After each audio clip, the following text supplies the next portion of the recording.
Welcome sa ating munting YouTube channel.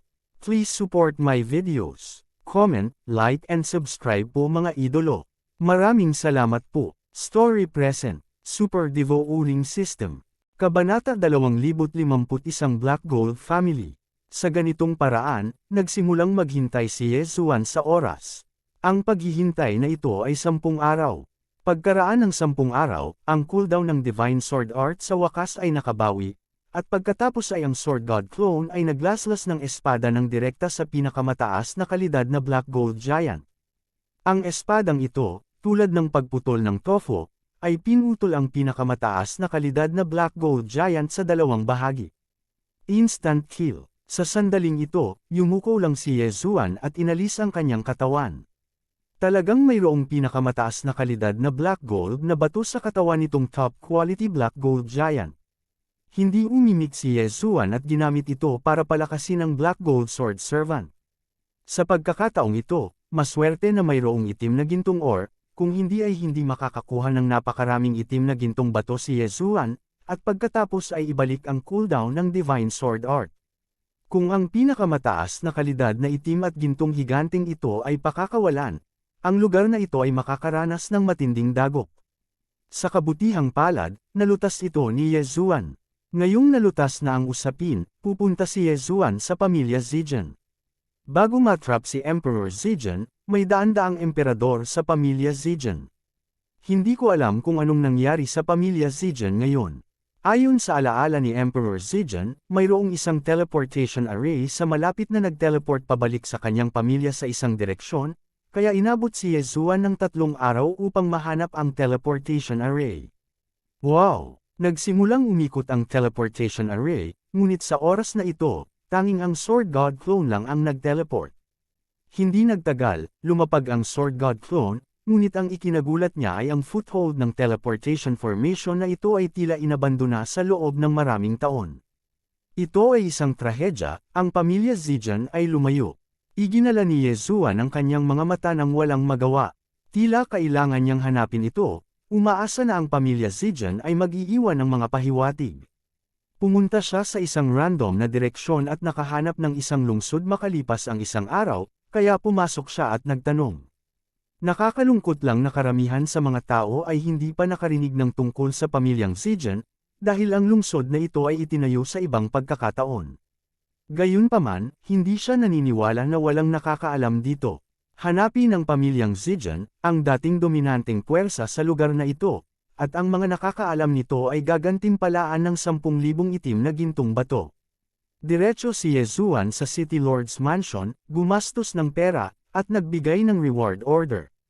Sa sandaling lumabas ang balita, ang buong lungsod ay kahindik-hindik, 10,000 itim na gintong bato, ito ay hindi maliit na halaga.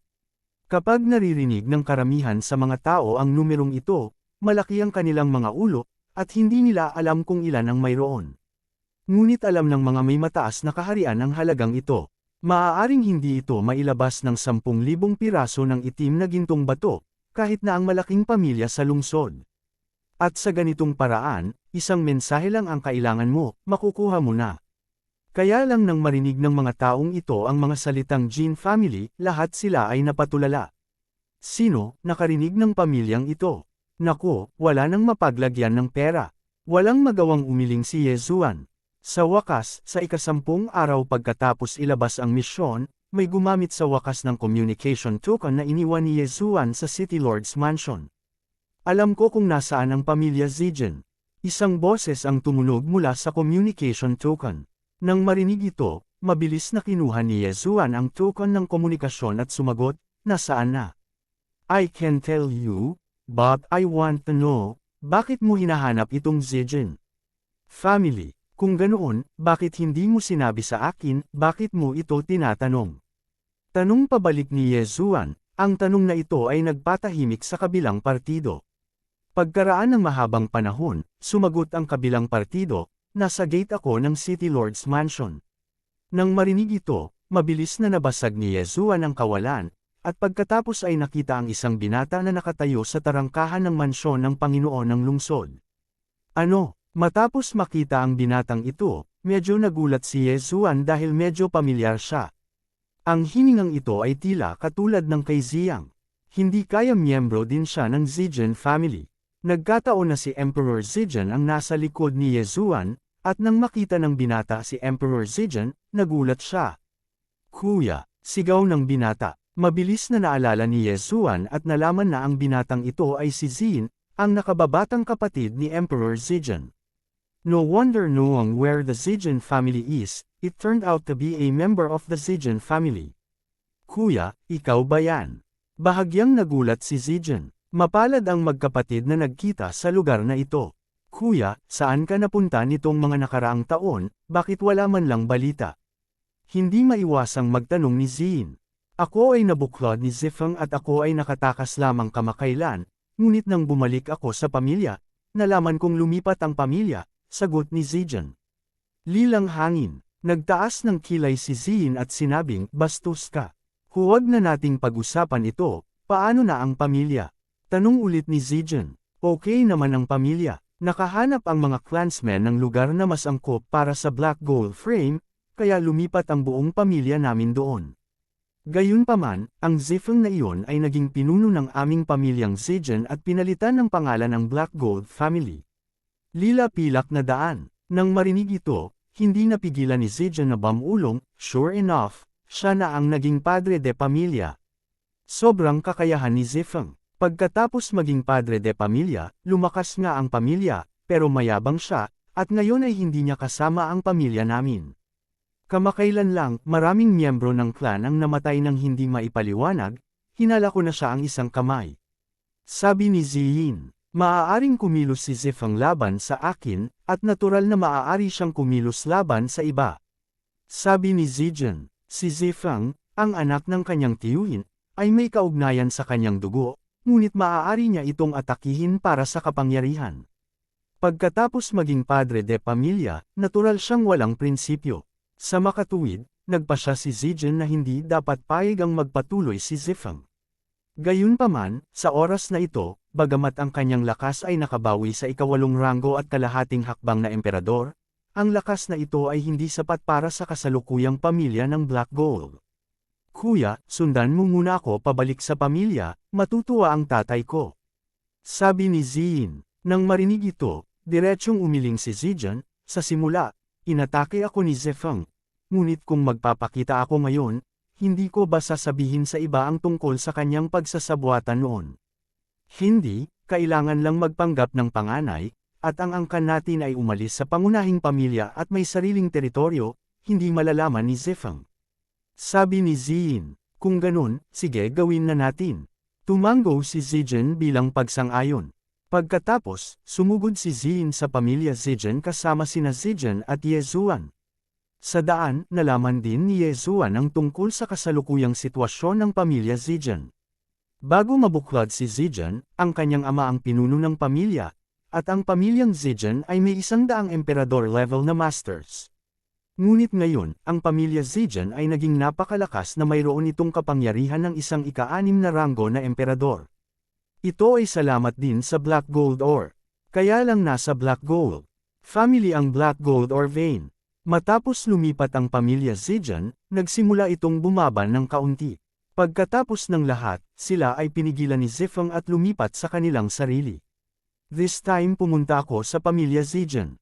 Bagamat pinangunahan sila ni Ziyin, umabot ito ng 1 buwan.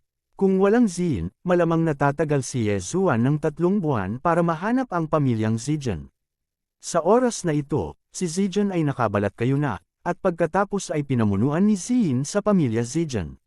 Sa pagbabalik, ipinaalam na ni Ziyin sa pamilya ang bagay na ito sa pamamagitan ng isang token ng komunikasyon. Kabanata 2052 ang Emperador. Ding, natapos na ng host ang pangalawang link ng Chain of Random Tasks. Matapos bumalik si Zijan sa pamilya Zijan, isang system prompt ang tumunog sa isip ni Yezuan. Matapos malaman ng ama ni Zijan ang tungkol dito, tuwang-tuwa rin siya at nagmamadaling makita siya. Zijan, sa wakas nakabalik ka na. Hindi napigil ang sabihin ng ama ni Zijan na si Zili. Pare, ano bang problema ng mukha mo? Kahit na ilang taon na silang hindi nagkita, nararamdaman pa rin ni Zijan na may mali. Pagkatapos ng isang pause, sumagot si Zilai, sayang, Umaga pa lang, 3 pang angkan ang namatay. Natuyo ba si Zifeng? Tanong ni Zijan. Hindi ko alam pero 80% ang ginawa niya. Ang mga bangkay ng mga angkan na ito ay hindi pa natatagpuan. Kung hindi, binuhay ko sila. Walang magawang umiling si Zilai. Isa na siyang master ng 5th rank emperor, at talagang madaling buhayin ang 1st rank emperor at 2nd rank emperor. Gayunpaman, kung walang bangkay, kahit na ang ika-9 na ranggo na emperador ay walang magagawa. Nakakabaliw talaga ang Zifeng na ito. Isinilang siya sa iisang ugat, pero gusto talaga niyang lipulin natin ang angkan natin. Hindi napigil ang sabihin ni Zijan. There's no way to do this. After all, the other veins are all attached to him, and he is also a 6th rank emperor. We are not opponents at all. Umiling si Zilai. Natahimik ang karamihan. Sa oras na ito, biglang sinabi ni Emperor Zijan, Ama, ito ang aking tagapagligtas na si Yezuan, at mayroon siyang magandang paraan upang tulungan siyang magbagong anyo sa akin, at pagkatapos ay harapin si Zifeng. Mukhang wala itong silbi. Kahit komprontahin mo siya, sa mga pamamaraan niya ngayon, walang naglalakas loob na magsabi ng kahit ano. Umiling si Zili. Saka hindi natin hahayaang katayin, malaking laban. Naaliw din si Zin at galit na sumigaw. Huwag kang mag-alala, si Zijan ay may napakataas na cultivation talent. Ngayong mayroon na siyang black gold stone, mabilis niyang mababawi ang kanyang lakas at makakagawa ng mga pambihirang tagumpay. Hanggat palihim siyang lumaki, hindi na natin kailangang matakot kay Zifeng. Pagkatapos magsalita ni Zilai, diretso siyang naglabas ng 10 itim na bato at sinabing, Zijan, itong 10 pinakamataas na kalidad na itim na bato, maaari mong pinuhin ang mga ito. Ang malaking pamilya ay ang malaking pamilya, at ang unang shot ay 10 itim na gintong bato na may pinakamataas na kalidad.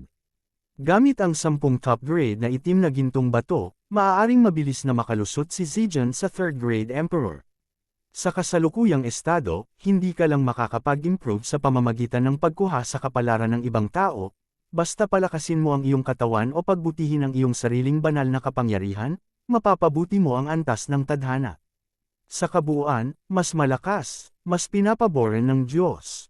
Gayunpaman, ngayong si Emperor Zijan ay kontrolado na ni Yezuan, ang 10 top grade na itim na gintong bato ay mahuhulog sa bulsa ni Yezuan. Ding, pinalitaw ng host ang chain at pagkatapos ay ang ikatlong ring ng misyon, patayin si Zifeng. Nag-prompt ang system. Kinailangan ng maraming oras upang mahanap ang pamilyang Zijan at magmadali, at kung hindi sila magmadali, ang mga pabuya ay ibabawas. Sa makatuwid, hinayaan ni Yezuan si Emperor Zijan na manatili sa pamilyang Zijan, at pagkatapos ay hayaang umalis ang Sword God. Kalahati ng 10 top grade na black gold na bato ay ginagamit na para palakasin ang black gold sword attendant, at ang iba ay ginagamit para sa backup, at pagkatapos ay mabilis na palamigan ang divine sword art. Gayunpaman, bago umalis si Yezuan, binuwag muna niya ang Zijan Emperor, at lahat maliban sa kanyang ulo ay nilamon ng totoo at peking maskara. Kung si Emperor Zijan ay hindi namatay, madali itong makabangon, ngunit kung siya ay namatay, kailangan niyang ubusin ang maraming tadhana upang mabuhay muli. Ngayon, ang totoo at peking maskara ay 80% authentic, at kahit ang biolohikal na ama ni Zijan na si Zili ay maaaring hindi ito makilala. Pagkatapos, hinayaan ni Yezuan ang Sword God na mag-clone ng isang tunay at peking maskara, na itinago bilang Emperor Zijan, at pumunta sa pamilya ng Black Gold. Ang pamilyang itim na ginto ay 100 beses na mas malakas kaysa dati, ngunit ang kasalukuyang may-ari, si Zifeng, ay isa ng master ng ika-6 na ranggo na emperador. Bagamat ang Diyos ni Yezuan ay maraming naranasan sa pagpunta sa pamilyang Zijan, ngunit ngayon ay isa na lamang siyang 9th rank at half-step emperor. Kung gusto mong labanan si Zifeng, hindi pa oras. Gayunpaman, maaari siyang magsimula sa iba pang mga aspeto, tulad ng Black Gold Vein. Sa oras na ito, nakarating na si Yezuan sa paligid ng Black Gold Vein na ito. Ang lugar na ito ay ang powerhouse ng pamilya Heijin, ngunit ang Sword God clone ay mayroong Void Spirit Armor, na nanlinlang ng maraming tao. Dumating siya sa bakana ng Black Gold or Vein, at pagkatapos ay hinayaang umalis sina Shulao at Heijiao, gumawa ng mga ingay. Sa ganitong paraan, pinasok niya ang black gold vein. Ang itim na gintong ugat na ito ay daan-daan o kahit libu-libong beses na mas malaki kaysa sa nasa devouring space. Pagkatapos ng lahat, ito ay nabuo sa hindi mabilang na mga taon. Gayunpaman, ang gitnang bahagi lamang ng minahan ay may mga masters na namamahala. Sa ilalim ng normal na mga pangyayari, ilang ordinaryong tao ang nagmimina ng itim na ginto. Sa pagkakataong ito, gagawin ni Yezuan na duguan ang pamilyang Heijin. Bayaran mo ako. Nang walang sabi-sabi, sinimulan niyang gamitin ang kakayahan ng paglunok sa pagmimina ng itim na gintong bato, na mas mabilis kaysa sa iba. Para sa karamihan ng mga tao, pinakamahusay na kolektahin ang kumpletong itim na gintong bato, na mas mahal, ngunit iba si Yezuan. Wala siyang requirement na ito. Pagkatapos ng lahat, ang mga itim na gintong bato na ito ay ginamit niya upang gumawa ng mga artifact ng imperial. Sa susunod na pagkakataon, pumili si Yezuan ng maraming itim na gintong bato, ang bilang ay kasing taas ng 100,000, at mayroong maraming pinakamataas na kalidad na mga itim na gintong bato. Ang lakas ng Black Gold Swordsman ay sumailalim sa mga pagbabago sa lupa. Sa oras na ito, may nakitang mali ang isang malapit na dalubhasa sa Black Gold Clan, at agad itong pumunta upang suriin ito. Gayunpaman, walang natagpuan. Gayunpaman, sa kanyang pagliko ay may isang bugzo ng hangin sa likuran niya. Isang malutong na tunog ang kumalat. Ang pangalawang ranggo na emperador ng pamilyang itim na ginto ay direktang pinutol ni Yezuan. Ang tadhana at ang bangkay ay nakolekta ni Yezuan sa isang iglap. Ngayon, siya ay nasa panig ng pamilyang Zijan, at lahat ng nasa pamilyang Heijin ay kanyang kaaway. Si Yezuan, na isa ng 9th rank half-step emperor, ay napakaikli sa tadhana, dahil hanggat sapat ang tadhana, pagkatapos ay maaari siyang makalusot sa emperador. Kung tutuusin mula sa kanyang kasalukuyang sitwasyon, ang kaharian na ito ay hindi dapat malayo. Sa susunod na yugto ng panahon, gumagala si Yezuan sa minahan ng itim na ginto, at lahat ng mga tao sa pamilyang itim na ginto na nakilala niya ay hindi nakaligtas sa kamatayan. Gayunpaman, ang kaharian ng mga taong ito ay hindi mataas, higit sa 3 ranggo na mga emperador, kaya lahat sila ay naging karanasan ni Yezuan. Sa oras na ito, nakakuha si Yezuan ng isa pang grupo ng tadhana, at mabilis niyang nilamon ito. Sa susunod na sandali, narinig ko ang isang prompt ng system. Ding, ang kapalaran ay itinaas sa ika-34 na baitang, at ang host ay nakalusot sa unang ranggo na emperador. Sa wakas, nakalusot si Yezuan. Bagamat may malaking pagkakaiba sa pagitan ng Banbo Emperor at ng Emperor, ang lakas ng pagpapabuti ay mas mababa kaysa sa Life and Death Daojun at ng Banbo Emperor. Gayunpaman, ito ay napakahusay din, na nangangahulugan na si Yezuan ay maaaring pumunta sa kailaliman ng Black Gold Vein. Ang lalim ng Black Gold or Vein ay kung saan matatagpuan ang Black Gold ore. Narinig ko na sa mga taon ng ang Zijan Emperor ay nabuklod, ang pamilyang itim na ginto ay nagsilang ng 2 pang bata na nag-condense ng Black Gold ore. Sa makatuwid, sa kailaliman ng itim na gintong ugat, mayroong 3 mineral na itim na ginto. Kabanata 2053 Lilang Hangin. Kung makuha ang 3 black gold ore species na ito, ang bilis ng pagpapalawak ng mga ugat ng black gold ore na lumalamon sa espasyo ay maaaring mamultiply ng ilang beses. Nagliwanag ang mga mata ni Yezuan. Gayunpaman, sa kaibuturan ng itim na gintong ugat na ito, mayroong isang malaking bilang ng mga master, bukod sa 5 pang-4 na ranggo na emperador, mayroon ding ika-5 ranggo na emperador. Ang pagtatanggol na ito ay masasabing hindi mapipigilan. Hindi ganoon kadaling manalo ng black gold ore mula sa mga taong ito. Gayunpaman, mas imposibleng pigilan si Yezuan sa antas na ito. Sa sandaling ito, ang Sword God clone ay sumugod pa lamang. Bukod dito, ang isang malaking hakbang ay direktang binuksan ng walang salita. Divine Sword Art, isang banal na espada ang lumitaw mula sa manipis na hangin, direktang pinutol ito, at direktang pumatay ng isang tao sa momentum ng kulog. Sa isang iglap, may mas kaunting tao. Sa oras na ito, sa mga minahan na malalim sa Black Gold Vein, mayroon lamang 4 na 4th rank emperors at umalis ang 5th rank emperor. God of War Mount, estremador ng Black Gold, unang tinawag ng Sword God clone sina Shulao at He Jiao, pagkatapos ay ang War God Mount at ang Black Gold Sword Attendant. Sa pagkakataong ito, si Yezuan ay nagpatawag ng maayos, at nagpatawag ng Gold Level Mount. Kaya lang, ang Gold Level na bundok na ito ay maaaring harangan ng hindi hihigit sa 2 emperador sa ika-4 na ranggo kapag ito ay nagsanib puwersa sa iba. Tulad ng para sa iba, walang paraan.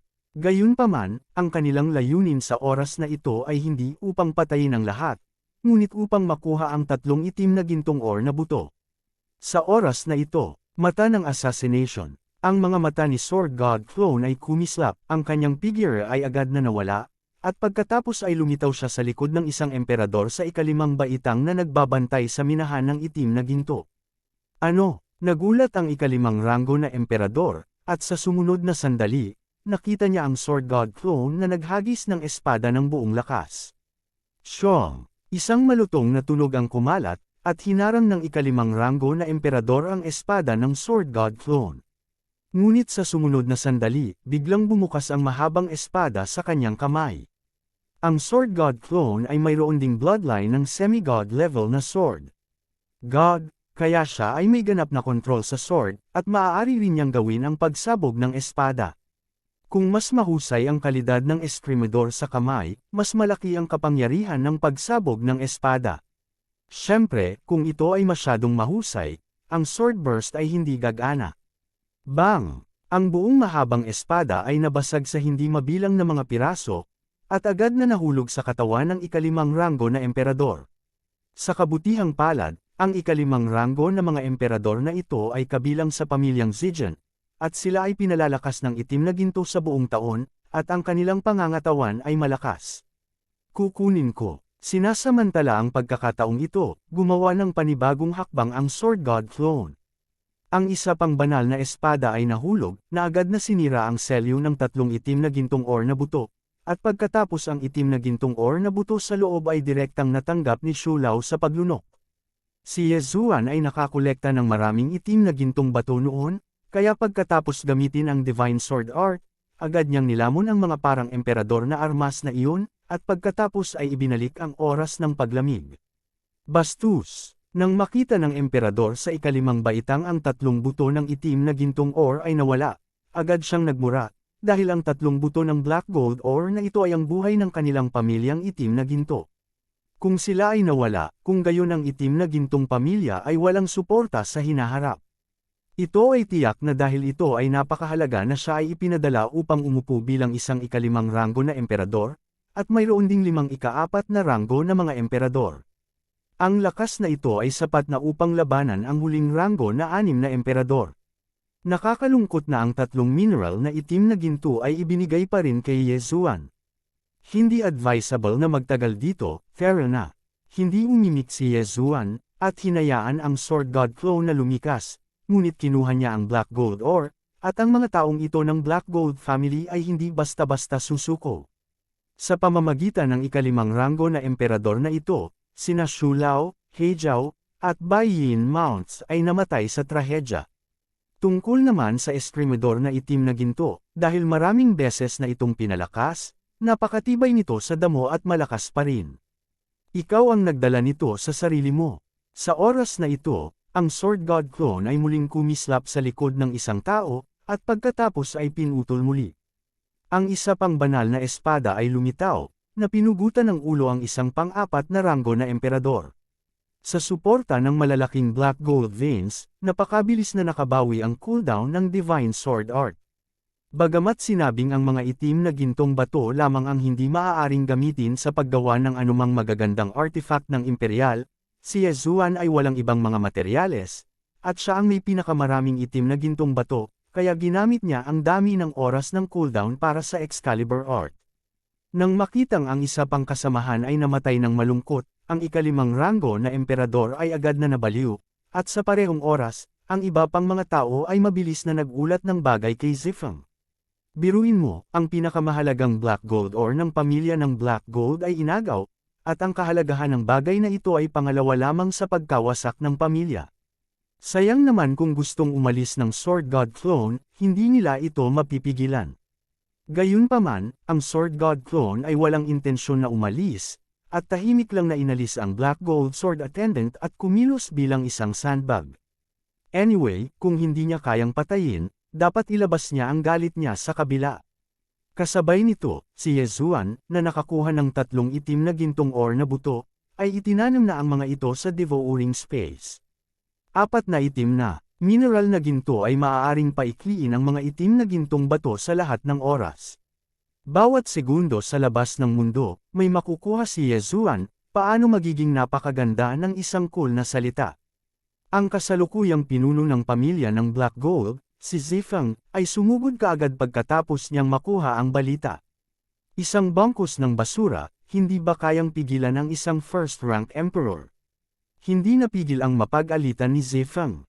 Patriarch, ang taong ito ay napakahusay, at hindi niya alam kung paano sanayin ang kanyang katawan. Ang pag-atake ko ay hindi gumagana, at kinuha ko na ang kanyang Qiankun ring, ngunit ang mga bagay ay wala sa loob. Sumagot kaagad ang emperador sa ika-5 baitang. Humph! Agad itong tiningnan ng mabuti ni Zifeng, at sigurado, walang ibang langit at lupang singsing sa Sword God na clone. Sa desperasyon, nagpasya siyang kunin muna ang Sword God clone, at pagkatapos ay hanapin ang kanyang kaluluwa. Gayunpaman, imposibleng makuha ang Sword God clone. Dapat mong malaman na ang invincible body ng Sword God clone, bukod pa sa pagiging invincible, ay immune din sa lahat ng uri ng pamimilit, kahit na naruroon ang walang hanggang emperador, hindi siya mapipigilan. Tumawag ka, si Zifeng ay naging isang itim na ilaw, tumangay patungo sa Sword God clone, at hinampas ang Sword God clone sa balikat. Ngunit sa susunod na sandali, ang figure ng Sword God clone ay agad na nawala, at pagkatapos ay lumitaw sa likod ng isang pang-4 na ranggo na emperador. Divine Sword Art, Ka. Sa isang iglap, bumagsak ang isa pang emperador sa ika-4 na ranggo, at ang katawan at tadhana ay inalis. Gayunpaman, ito ang huling paggamit ni Yezuan ng Divine Sword Art, at lahat ng itim na gintong bato na nakuha niya mula sa mga Black Gold mine ay naubos na. Pero nakakuha na siya ng 4 na Black Gold or Seeds, basta nabigyan siya ng oras, makakabawi siya. Ang nakapalibot na grupo ng mga tao mula sa pamilya ng Black Gold ay hindi napigil ang magulat nang makita nila na ang Patriarch ay hindi makakatulong sa Sword God na maklone. Ang isang ika-6 na ranggo na emperador ay hindi man lang makakasakit ng isang pangalawang ranggo na emperador. Paano ito posible? Ang labanan dito ay nakatawag din ng atensyon ng maraming tao. Kaagad, hinuhulaan ng ilang tao kung sino ang clone ng Sword God, na talagang makatiis sa pag-atake ng ika-6 na ranggo na emperador. Ito ay masyadong nakakatakot, hindi ba? Hahaha, walang tao sa pamilyang Heijin, at ni Katie Ting ay hindi ako masasaktan nito. Sa kabaligtaran, ang mga angkan ay patuloy na bumabagsak. Kung kumalat ang bagay na ito, tiyak na malalaman ng lahat sa pamilyang Heijin. Hindi napigilan ng Sword God clone na matawa. Kabanata 2054 na paghihimagsik. Nang marinig ito, nagbago ang mukha ni Zifeng, at buong lakas siyang kumilos. Sayang at hindi masasaktan ang Sword God clone. Ang labanang ito ay tumagal ng mahabang panahon, at walang sinuman mula sa pamilyang Black Gold ang makakakuha ng Sword God clone. Sa kabaligtaran, ang Sword God clone ay maaaring patuloy na bombahin at patayin ang mga tao sa pamilya ng Black Gold sa pamamagitan ng hindi pangkaraniwang paraan. Sa huli, inutusan ni Zifeng ang lahat na lumikas, na naiwan lamang ang kanyang sarili at 3 emperador sa ika-5 ranggo. Nagpatuloy ang labanan sa loob ng isang araw at isang gabi, at ang clone ng Sword God ay parang isang hindi natatalo na Diyos ng digmaan, na bumagsak at patuloy na tumayo, na nagpatigil sa pagkabigla sa mga tao sa paligid niya. Tao ba yun? Sa kabilang panig, pagkaraan ng isang araw, lumawak ng husto ang mga ugat ng itim na gintong ore sa espasyo ng paglunok, at ang dami ng itim na gintong bato na ginawa ay kahanga-hanga. Ang cooldown time ng Divine Sword Art ay naibalik na. Sa oras na ito, ang clone ng Sword God ay biglang kumislap at nawala. Ano, lalaki? Nagulat si Zifeng, kahit ang kanyang ika-6 na ranggo na emperador ay hindi makita kung saan nagpunta ang kabilang partido. Sa oras na ito, ang Sword God clone ay nakasuot na ng Void Spirit Armor, tahimik na umalis sa larangan ng digmaan, at pagkatapos ay biglang lumitaw muli. Divine Sword Art, isang mapa nirelangit na Divine Sword ang lumitaw sa isang iglap, at pagkatapos ay pinutol sa isang iglap. Kanya, ang isang ika-4 na ranggo na emperador ay naputol sa kalahati at namatay sa kaunos-lunos na lugar. Natigilan ang lahat, at bago pa sila makapag-react, ang bangkay at tadhana na ito ay kinuha ng Sword God Clone. Sa susunod na sandali, ang aura ng Sword God Clone ay tumaas. Ding, ang host ay nakagawa ng isang pambihirang tagumpay, at kasalukuyang pangalawang ranggo na emperador. Sa wakas, pagkatapos pumatay ng napakaraming tao, ang kaharian ni Yezuan ay bumagsak. Ngayon, mayroon na siyang lakas para patayin ang 5th rank emperor, ngunit dahil hindi pa nakakabawi ang paglamig ng Divine Sword Art, hindi pa niya ito kayang patayin. Kasabay nito, naiintindihan din ng pamilyang Heijin at Zifeng kung bakit nanatili si Yezuan dito. Niloloko pala sila nito. Si Yezuan ay orihinal na may kakayahang tumakas, ngunit hindi siya umalis, kaya gusto niyang lumaban. Kung magpapatuloy ito, malamang na masisira ang pamilya ng Black Gold. Sino ka? Agad na huminto si Zifeng at nagtanong. Nang marinig ito, bahagyang ngumiti ang Sword God Clone, at pagkatapos ay ginamit ang tunay at peking mga maskara upang mag-transform sa hitsura ni Emperor Zijan. Kaagad, may nakakilala sa kanya. Lilang Gintu. Laking gulat ni Zifeng. Natural na nakilala niya si Zijan, dahil pinsan siya ni Zijan, at siya rin ang nagseli kay Zijan. Pagkatapos niyang isil si Zijan, napanalunan niya ang posisyon ng padre de pamilya, at lumakas ang kapangyarihan niya, kaya nakalimutan niya si Zijan. Sa hindi inaasahang pagkakataon, nagawa ni Zijan na masira ang selyo at pumunta rito. Bukod dito, ang lakas ay napabuti. Pinsan, noong inatake mo ako at tinatakan, siguradong hindi mo inaasahan na muli akong masisikatin ng araw, di ba? Nanunuya si Sword God Clone. Sa sandaling lumabas ang mga salitang ito, nagkaroon ng kaguluhan sa madla. Ito pala ay si Zijan ay tinataka ni Zifeng, hindi nakakagulat na hindi niya ito nakita pagkatapos ng lahat ng mga taon na ito. Lumabas ka, ano? Malamig na bamantong hininga si Zifeng. Ngayon siya ang patriarch ng pamilya ng Black Gold, at ang pinakamalakas din sa pamilya ng Black Gold. Mukhang inamin mo ito, ngunit ang katotohanan ito ay dapat na walang epekto sa iyo. Ngumiti ang Sword God Clone, tumingin sa mga tao sa paligid niya, at nagsabi, gayunpaman, dapat mo ring pagbayaran ang iyong mga aksyon. Ikaw lang. Kinaikit ni Zifeng ang kanyang mga mata. Oo, ako lang. Pagkatapos magsalita ng Sword God Clone, itinuon niya ang kanyang mga mata sa 3 emperador sa ika-5 ranggo, at sinabing, ngayon ay bibigyan kita ng paraan ng pamumuhay, hanggat nagpapasakop ka sa akin, pagkatapos ay maiiwasan mo ang kamatayan, kung hindi, ito ay ituring na Zifeng, hindi ka makakaligtas. Sa sandaling lumabas ang mga salitang ito, nagkatinginan ng 3 emperador sa ika-5 ranggo. Ito ba ang masasabi ng 2nd rank emperor? Ang isang maliit na pangalawang ranggo na emperador, na nang-ahas na magbanta na papatayin sila, ay talagang ignorante. Gayunpaman, ito ay isang pangalawang ranggo na emperador na pumatay ng ilang pang-4 na ranggo na mga emperador sa ilalim ng kanilang mga ilong. Ang pinakamahalagang bagay ay ginawa niya ito noong siya ay isang unang ranggo na emperador. Ngayong nakalusot na, siya sa pangalawang ranggo na emperador, tiyak na bubuti ang kanyang lakas. Sa ilang sandali, nag-alinlangan ang 3 ranggo ng 5 emperador. Jokes, gusto mo din silang susulan? Tiwalang sabi ni Zifeng. Ang 3 emperador na ito sa ika-5 ranggo, bagamat lahat sila ay kanyang matatanda, lahat ay nilinang ng kanyang mga kamay. Ngayong ginawa silang depekto ni Yezuan, paano ito posible? Patayin. Bago pa makapagsalita muli si Yezuan, nagsimula na si Zifeng. Matapos magtinginan ng 3 emperador sa ika-5 baitang, sila rin ay bumaril. Boom! Ang tunog ng labanan ay kumalat, at ang bawat tunog ay nakakagulat. Noong una, inakala ng mga taong nakapaligid sa Heijin na si Zifeng, ang ika-6 na ranggo na emperador, ay siguradong mananalo, ngunit pagkaraan ng isang araw at isang gabi, hindi nila iyon naramdaman. Si Yezuan ay binugbog ng isang araw at isang gabi, ngunit wala siyang anumang pinsala, na talagang kakaiba.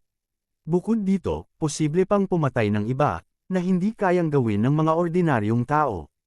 Kung patuloy kang lalaban, isang araw, mamamatay ang angkan.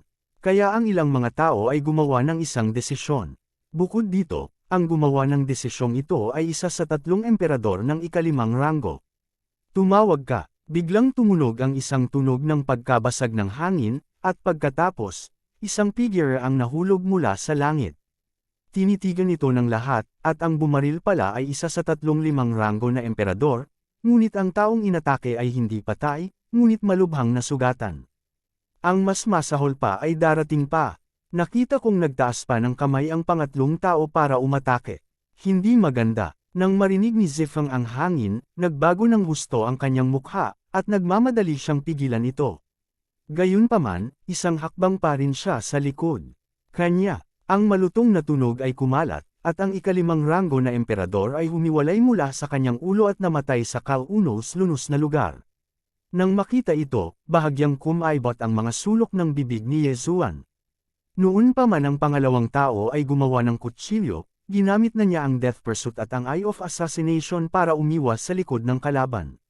Sa sandaling mamatay ang kabilang partido, maaari niyang direktang kunin ang bangkay at tadhana. Sa katunayan, ang 2 ranggo ng 5 emperador na kumilos ay nakipag-ugnayan na sa kanya at nagpasyang talikuran siya. Bagamat may kakayahan si Zifeng, ito ay masyadong malupit, hindi pa banggitin ang mga inutusang patayin, maging ang mga ordinaryong tao, basta may ginagawa silang mali, halos mamatay na sila. Natatakot din sila na wala silang silbi kay Zifeng sa hinaharap, at pagkatapos ay papatayin. Sa makatuwid, agad siyang tumalikod sa tabi ni Yezuan. Kayong dalawa, tama ba kayo sa top quality black gold stone na binigay ko sa inyo all these years? Galit na galit si Zifeng. Zifeng, lumipas na ang dynasty mo, sige na lang hulihin natin. Sigaw ng isang ika-5 ranggo na emperador. Nililigawan mo si kamatayan. Nanlaki ang mga mata ni Zifeng, at agad niyang naunawaan ang kanyang sitwasyon.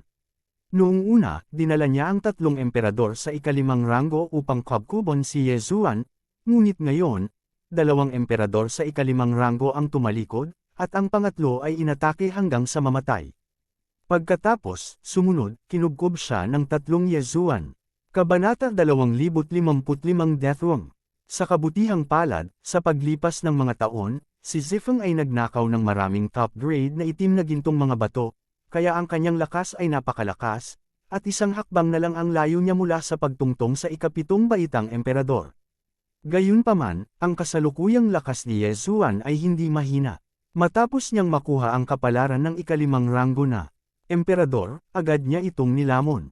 Bagamat hindi siya nakalusot sa ika-3 ranggo na emperador, ilang beses ding tumaas ang antas ng kanyang kapalaran.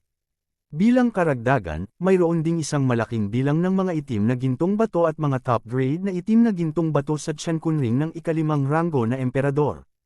Pagkatapos ng lahat, ang taong ito ay ang pinakamataas na figure ng pamilyang itim na ginto bago ang kanyang buhay, paano siya naging mahirap? Sa makatuwid, maaari na ngayong gamitin muli ni Yezuan ang Divine Sword Art. Gayunpaman, maaari lamang itong magamit ng isang beses, kaya gusto niyang pumatay sa isang hit. Sa isang iglap, nakipagtulungan si Yezuan sa 2 ranggong 5 emperador at nakipag-away kay Zifeng. Kung mayroon lamang ang 2 ranggo ng 5 emperador na iyon, tiyak na hindi sila ang magiging kalaban ni Zifeng. Ngunit huwag kalimutan, si Shulao at Blackhorn ay maaaring muling mabuhay ng walang hanggan, kaya sila rin ay sumali sa labanan. Mula sa unang 3-on-1 hanggang 5-on-1, mas mababa ang pressure. Hindi lang iyon, ang avatar ng Sword God na may suot na Void Spirit Armor ay napakahirap pakitunguhan, at paminsan-minsan ay papalusot sa likod ni Zifeng at aatake, na nagpapasakit kay Zifeng. Sa simula, nakipaglaban siya ng isang araw at isang gabi, ngunit ngayon ay nahaharap si Zifeng sa mga pag-atake ng mga taong ito, ang rate ng pagkonsumo ng kanyang kapalaran ay 12-12 beses kaysa sa kahapon. Kung magpapatuloy ito, hindi may isip ang mga kahihinatnan. Gusto mo akong mamatay, at dahil ganoon nga, hihilahin kita pabalik kapag namatay ako. Galit na sigaw ni Zifeng, at biglang lumakas ang kanyang hininga. Ordinaryong tao, gamitin lang ang tadhana para lumaban, na mababawi. Ngunit ngayon, sinusunog ni Zifeng ang tadhana, iyon ay, patuloy na ibinababa ang kanyang paglilinang, upang makakuha ng isang malakas na pagtaas. Sa isang iglap, nabaliktad ang sitwasyon. Umalis kayong dalawa, harang tayo. Ang Sword God clone ay sumigaw ng malakas, at pagkatapos siya, sina Shulao at Heijiao ay umakyat upang salubungin siya. Bilang karagdagan, lumitaw din ang Black Gold Swordsman. Pagkatapos ng isang araw ng pagbawi, ang God of War Mount skill ay nagamit na rin. Sa ngayon, direktang ginamit ang Sword God clone. Ang isang itim na dragon na buto ay ipinatawag mula sa manipis na hangin, at ang hininga ng kamatayan ay kumalat kaagad, na sinisiil ang mga nakapaligid na tao na medyo hinihingal. Ding, matagumpay na napatawag si Deathwing. Isang system prompt ang tumunog sa isip ni Yezuan. Ang ikinagulat ni Yezuan ay ang Blackbone Dragon na ipinatawag sa pagkakataong ito ay hindi pilak o ginto. Sa halip, ito ay isang platinum mount na lumalampas sa antas ng ginto.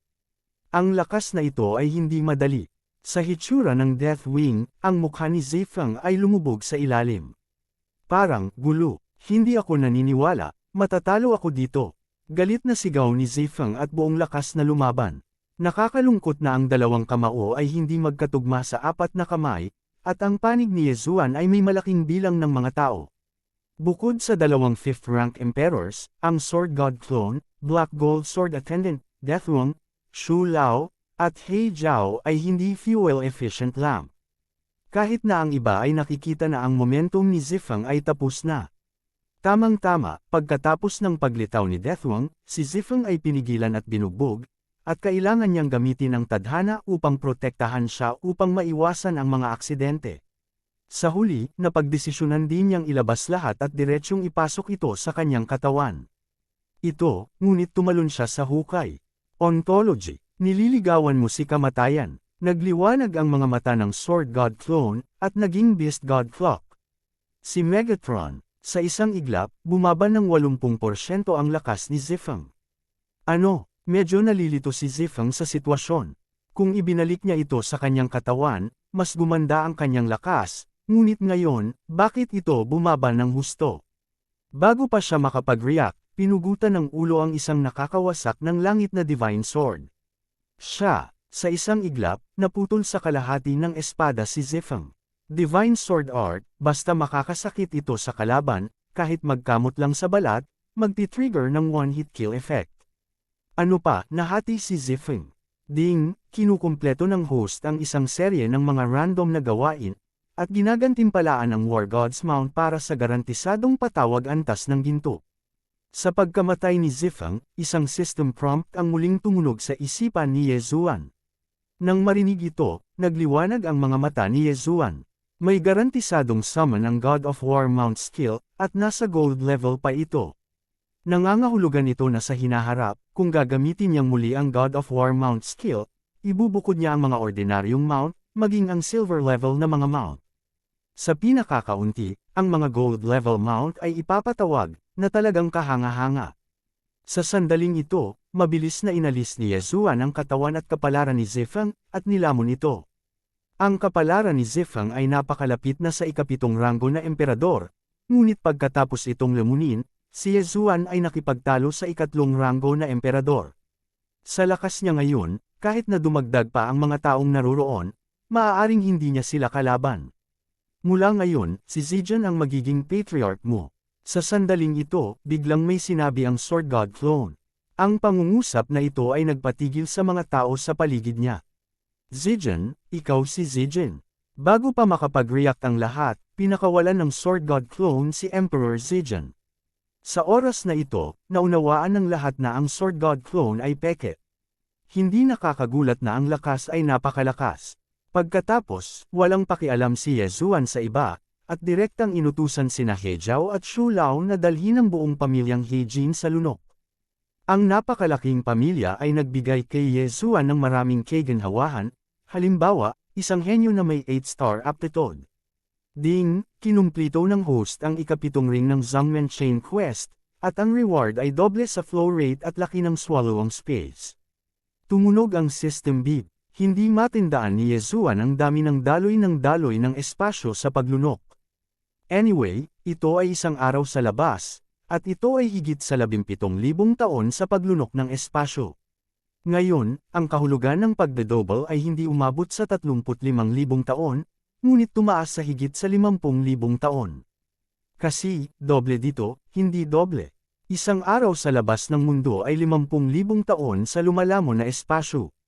Bagaman ito ay walang silbi sa mga naninirahan sa lumalamon na espasyo, ang kanilang habang buhay ay aktwal na kinakalkula ayon sa oras sa labas. Sa madaling salita, ang kanilang pag-asa sa buhay ay 50,000 beses na mas mahaba kaysa sa kanilang mga kapantay. Hindi lamang iyon, ngunit lubos din itong pinapabuti ang kapasidad ng produksyon ng devouring space. Kung tungkol sa ikawalong singsing ng misyon ng sekta, dapat mayroong 108 bituin na mga henyo, at dapat silang lahat ay nasa antas ng walang hanggang emperador. Ang gawaing ito ay maraming beses na mas mahirap kaysa dati. Gayunpaman, mas mahirap ang gawain, mas mahusay ang gantimpala. Nadagdagan ito ng mahigit 50,000 beses. Hindi ko alam kung kailan madyay gising si Luoluo. Sa oras na ito, biglang naalala ni Yesuan ang isang bagay, iyon ay si Luoluo na nakatulog ng mahimbing. Hindi ko alam, magiging gaano kalakas si Luoluo, na nakaabot na sa pangalawang order na Tianyanho. Pag-uusapan ko ito mamaya. Sa sandaling ito, nagmamadaling tiningnan ni Yesuan ang Tiankunring ni Zifeng. Ang patriarch ng pamilya ng itim na ginto ay talagang mayaman at madulos, at mayroong maraming mga itim na gintong bato at pinakamataas na kalidad na mga itim na gintong bato sa loob nito. Kabanata 2056 ang pagtanggap mula kay Jiu Shangtian. Gayunpaman, sa tagumpay ni Yesuan, nadagdagan din ang mga bagay na kailangan para sa cooldown time ng Divine Sword Art. Sa kasalukuyang net worth ni Yesuan, na-recover lang niya ang cooldown ng Divine Sword Art at magagamit niya itong muli. Sa sandaling ito, biglang nahulog ang atensyon ni Yesuan sa isang bagay. Ito ay isang dilaw na bato na may selyo, ngunit pagkatapos hanapin ang kaluluwa ng katawan ni Zifeng, nalaman niya na ito pala ay isang Eternal Destiny Stone. Kapag ang mga taong kalahating hakbang na emperador at emperador ay namatay, ang tadhana ay mahihiwalay sa katawan, at pagkatapos ay makukuha sila ng iba. Gayunpaman, kung ang master ng Eternal Monarch level ay namatay, ang tadhana ay magiging isang walang hanggang Destiny Stone. Sa madaling salita, ang walang hanggang Destiny Stone na ito ay condensed mula sa tadhana ng isang walang hanggang emperador. Nakahiga sa isang malaking puwang. Masyadong nabigla si Yesuan para magsalita. Isang Eternal Destiny Stone, kahit first order lang ito, maaabot man lang nito ang 67th level destiny. Kung lalamunan ni Yesuan ang Eternal Destiny Stone na ito, kung gayon ang cultivation base ay usad ng mabilis, at ang garantiya ay maaaring maabot ang ikapitong ranggo na emperador, o ang ikawalong ranggo na emperador, o maging ang ikasyam na ranggo na emperador. Kung ang may-ari ng Eternal Destiny Stone na ito ay hindi isang first-grade Eternal Emperor, si Yesuan ay maaari pang direktang makalusot sa isang first-grade Emperor. Gayunpaman, sa oras na ito, ang Eternal Destiny Stone na ito ay talagang may double seal. Natatakot ako na ang selyo na ito ay inilagay ng isang walang hanggang emperador. Kaawa-awa talaga si Zifeng. Hindi sinasadyang nakakuha siya ng isang walang katumbas na bato ng tadhana, ngunit mapapanood lamang niya ito. Walang magawang umiling si Yesuan. Ang pagsira sa selyo sa Eternal Destiny Stone na ito ay imposible lamang para sa mga ordinaryong tao. Gayunpaman, huwag kalimutan na si Yesuan ay mayroon pa ring malakas na trump card. Divine Sword Art. Sa sandaling ito, direktang ginamit niya ang banal na kapangyarihan upang iangat ang walang hanggang Destiny Stone na ito sa hangin, at pagkatapos ay direktang ginamit ang Divine Sword Art. Isang Divine Sword na nakakawasak sa langit ang lumitaw at biglang nahulog. Napakahusay pa rin ang kontrol ni Yesuan. Sinira lang ng Divine Sword na ito ang selyo sa Eternal Destiny Stone nang hindi nagdulot ng pinsala sa Eternal Destiny Stone. Dati, ginamit niya ang Heaven-Shattering Divine Sword para patayin ang kalaban, ngunit sa pagkakataong ito, ginamit ito para sirain ang selyo. Gayunpaman, tiyak na sulit ito. Nasira ang selyo sa Eternal Destiny Stone, at mabilis itong iniligpit ni Yesuan at nilamon ito. Ding, masyadong mataas ang level ng Eternal Destiny Stone, at hindi ito kayang lunukan ng host ngayon. Sa inaasahan ni Yesuan, ang Eternal Destiny Stone na ito ay hindi maaaring lamunin. Gaano kataas ang antas na ito? Ang Eternal Destiny Stone na ito ay talagang hindi isang grade isang Eternal Monarch, natatakot ako na mas mataas ito. Nagliwanag ang mga mata ni Yezuan. Bagamat hindi ito maaaring lunukan sa kasalukuyan, maaari itong gawin sa hinaharap, walang pagmamadali. Sa makatuwid, direktang itinapon ni Yezuan ang Eternal Destiny Stone na ito sa devouring space, at pagkatapos ay binaliwala ito. Ngayong nalutas na ang usapin, diretso siyang babalik sa pamilya Zijan at ilalagay ang buong pamilyang Zijan sa devouring space. Gayunpaman, sa oras na ito, biglang itinaas ni Yezuan ang kanyang mga kilay at nagmamadaling ibinaon ang kanyang isip sa devouring space. Nakita ko na ang Eternal Destiny Stone, na dati niyang sinira ang selyo at itinapon sa devouring space, ay biglang tumangay sa tagiliran ni Luoluo. Kaagad pagkatapos, ang walang hanggang Destiny Stone na ito ay nagsimulang matuno, naging hindi mabilang na tadhana, at bumuhos sa katawan ni Luoluo. Matapos makuha ni Luoluo ang mga tadhanang ito, lumakas ang kanyang hininga, ngunit hindi siya nagising. Kung sino pa man iyon, tiyak na pipigilan ito ni Yezuan, ngunit si Luoluo ang nagbago, at sa pagtingin sa sitwasyon, halatang magandang senyales iyon, kaya nanood na lang siya. Ang Eternal Destiny Stone, na hindi kayang lamunin ng isang antas ng Diyos na sistema ng paglunok, ay talagang hinigop ni Luoluo. Itinaas ni Yezuan ang kanyang mga kilay, nakaramdam ng hindi kapanipaniwala. Gayunpaman, alam niya na hanggat naaabsorb ni Luoluo ang Eternal Destiny Stone na ito, ang kanyang cultivation ay tiyak na aabot sa level ng Eternal Monarch. Ngayon, isang araw sa labas ng mundo ay 50,000 taon sa lumalamon na espasyo. Sa makatuwid, ang proseso ng pagsipsip ni Luoluo sa Eternal Destiny Stone ay tumagal lamang ng kalahating minuto. Makalipas ang kalahating minuto, ang Eternal Destiny Stone na ito ay ganap na hinigop, at wala nang natira. At ang hininga ni Luoluo ay umabot na sa antas ng isang walang hanggang emperador. Haha, nang makita ito, hindi napigilan ni Yezuan na matawa. Sa sandaling ito, si Luoluo, na maraming taon nang natutulog, sa wakas ay idinilat ang kanyang inaantok na mga mata at nagising. Sa ngayon, pinalabas lang ni Yezuan si Luoluo at nakangiting sinabi, "Bata, matutulog ka na talaga." "Master, matagal nang hindi nagkita." Tumawa si Luoluo. Mula noong huling beses siyang nakatulog, bagamat ilang buwan na lang sa labas ng mundo, halos 1,000,000 taon na ito sa devouring space. "Girl, paggising mo mas mataas na ang kaharian mo kaysa sa akin, ano ang nararamdaman mo?" Tanong ni Yezuan. "Napakabuti, ang lakas ay hindi mabilang na mas malakas kaysa dati." Tumango si Luoluo at naramdaman, at sinabing, "At saka, kumukulo ang dugo ko ngayon, napakasigla, hindi ko alam kung bakit." "Kakagising lang siguro nito, maya-maya lang ayos na," sabi ni Yezuan. Gayunpaman, nang bumagsak ang kanyang boses, biglang nabasag ang langit sa itaas ng kanyang ulo. Kaagad pagkatapos, isang gintong liwanag ang bumaba, na direktang bumalot kay Luoluo. "Ano?" Nagtaas ng kilay si Yezuan, "Ano ang sitwasyon?" "Master, hindi ako makagalaw. Parang aakyat na ako sa langit, at may boses na tumatawag sa akin," gulat na sabi ni Luoluo. Nang marinig ito ni Yezuan, nagulat siya, "Anong tunog?" "Ewan ko, dadalhin niya daw ako sa Jiushangtian." Umiling si Luoluo. "Siyam na langit." Nang mahulog ang tatlong salitang ito, nagulat si Yezuan. Ngayon siya ay nasa ika-5 layer lamang, na ang ika-6 na layer sa itaas ng kanyang ulo, pagkatapos ay ang ika-7 layer at ang ika-8 layer. Ang ika-9 na layer na ito ay nasa itaas pa rin ng ika-8 layer, at ito na ang huling layer. Sino ang tumatawag kay Luoluo? "Master, malapit na daw akong sisanduan." Nagmamadaling sabi ni Luoluo. Nang marinig ito, mabilis na binalot ni Yezuan si Luoluo ng lakas na lumamon sa espasyo, ngunit sa kanyang pagtataka, hindi niya ito makolekta sa pagkakataong ito. Ano ang pinagmulan ng gintong liwanag na ito?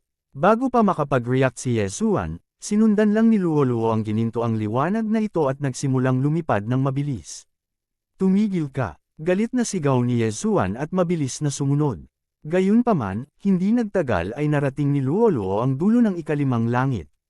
At pagkatapos ay bumangon sa madilim na kalangitan sa gabi, ngunit si Yezuan ay naharang ng saradong bitek. Mahulog ka. Nagmamadaling sumigaw si Yezuan sa kanyang puso, ngunit sa hindi inaasahang pagkakataon, hindi nakarinig si Luoluo.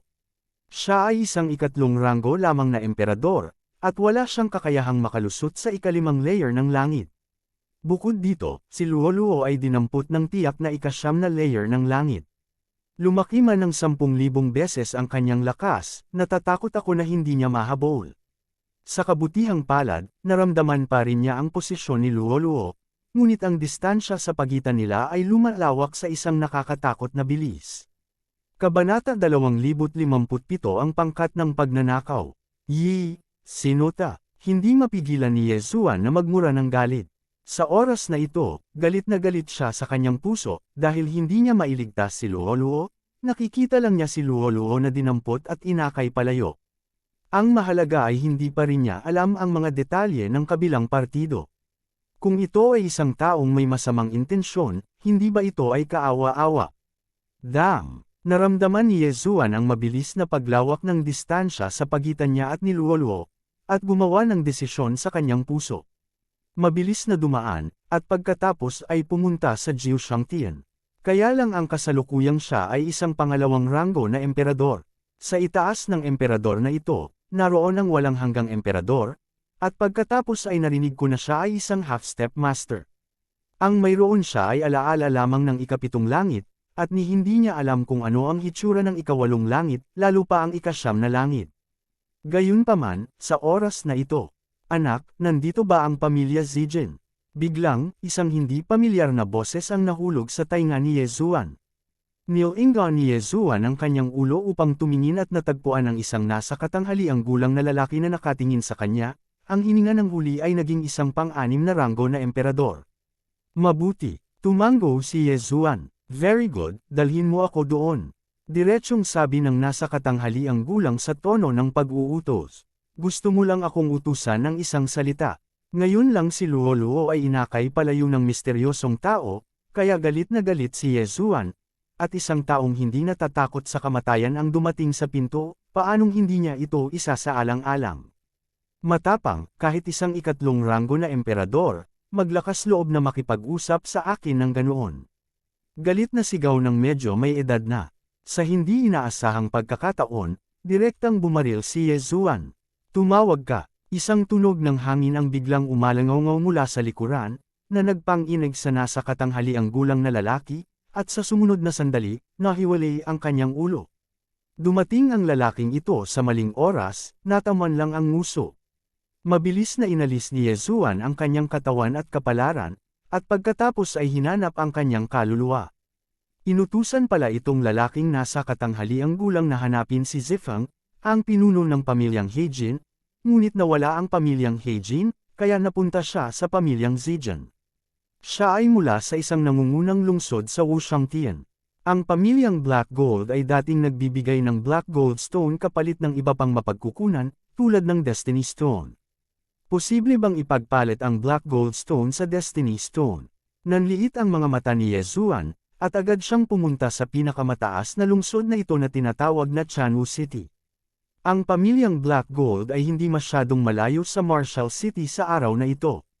Kinailangan ni Yezuan ng 5 araw bago makarating dito. Kasabay nito, sa nakalipas na 5 araw, ang mga ugat ng itim na ginto sa espasyo ng paglunok ay nagsimulang magkaroon ng hugis, at maraming mga itim na gintong bato ang nagawa. Sa ngayon, kakapasok lang niya sa Chanwu City, at pagkatapos ay dumiretso sa City Lord's Mansion. Sa napakaraming itim na gintong bato at mataas na kalidad na mga itim na gintong bato, ibinenta ni Yezuan ang lahat ng ito kapalit ng Destiny Stones, na nag-iiwan lamang ng ilang extra. 5 araw na ang nakalipas, pagkatapos niyang lumunin ang kapalaran ng nasa katanghaliang gulang na lalaki, nasa bingit na siya ng paglusot. Ngayong nakuha na niya ang napakalaking halaga ng mga Destiny Stones, direkta na siyang nakalusot sa 4th rank Emperor. Gayunpaman, sa nakaraang labanan, ginamit niya ang Divine Sword Art ng maraming beses, na kumonsumo ng maraming itim na gintong bato. Kung hindi, maaaring makalusot siya sa 5th rank Emperor. Gayunpaman, sa oras na ito, biglang, isang grupo ng mga itim na figure ang tumawid sa kalangitan. Mabilis silang lumapit sa Chanwu City. Matapos itong maramdaman ng Panginoon ng lungsod ng Chanwu City, agad siyang tumalon sa langit. Sino ang darating? Ang Panginoon ng lungsod ng Chanwu City ay isang master ng 9th rank emperor, at siya ay itinuturing na isang hegemon sa ikalimang langit na ito. Sa pagkakataong ito, bagamat kalahating daan lamang ang bilang ng mga taong nanloob mula sa Chaotian Watcheng, lahat sila ay mga Panginoon, at lahat sila ay umabot na sa matataas na antas ng mga emperador. Nang walang sabi-sabi, naglunsad sila ng puro sunog na pag-atake ng direkta sa Panginoon ng lungsod ng Chanwu City. Ito ay isang pangkat ng pagnanakaw. Nag-iba ang kutis ni Chen Wucheng, agad siyang nag-react, at saka sumigaw ng malakas. Ang pangkat ng pagpatay ay isang grupo na dalubhasa sa pagpatay ng mga tao at pandarambong sa kapalaran ng ibang tao upang mabilis na mapahusay ang kanilang lakas. Saan man sila dumaan, walang tumutubo na damo, at halos lahat sila ay papatayin ang lungsod. Ang pagdating ng grupong ito ng pagpatay ay nakakuha ng atensyon ng Chanwu City. Bigla silang pinatay ng mga amo ng City Lord's Mansion at binati sila. Bilang mansyon ng Panginoong Lungsod, natural na gampanan ang mahalagang gawain ng pagprotekta sa lungsod, ngunit sa pagkakataong ito, ang mansyon ng Panginoong Lungsod ay medyo walang kapangyarihan. Dahil ang grupong ito ng pagpatay ay nagmula sa 6th Heaven, at mayroong dalawang 9th rank emperors sa grupo. Ang Panginoon ng lungsod ay natalo, lahat ay tumulong. Sa ngayon, sunod-sunod na kumikilos ang mga tao sa lungsod ng Chanwu, dahil kapag namatay ang may-ari ng lungsod, maaari rin silang masira sa lungsod ng Chanwu, at hindi gaanong tao ang maliligtas. Sa ganitong mga kalagayan, dapat tayong magkaisa bilang isa at sama-samang labanan ang kalaban. Nakatagpo ni Yezuan ang magandang palabas na ito, ngunit hindi siya agad kumilos, ngunit naghintay at nanood. Ang lakas ng grupong ito ng pagpatay ay malakas, at ang pinakamasama ay ang ikapitong ranggo na emperador, at hindi na niya magawang makialam. Gayunpaman, maaari siyang mangisda sa magulong tubig. Sa ngayon, pinakawalan niya ang Black Gold Swordsman, Shu Lao, at He Jiao. Siyempre, sa Chanwu City, hindi siya ang Diyos, ngunit ang avatar lamang ng Diyos ng Espada, kaya hindi siya nag-aalala.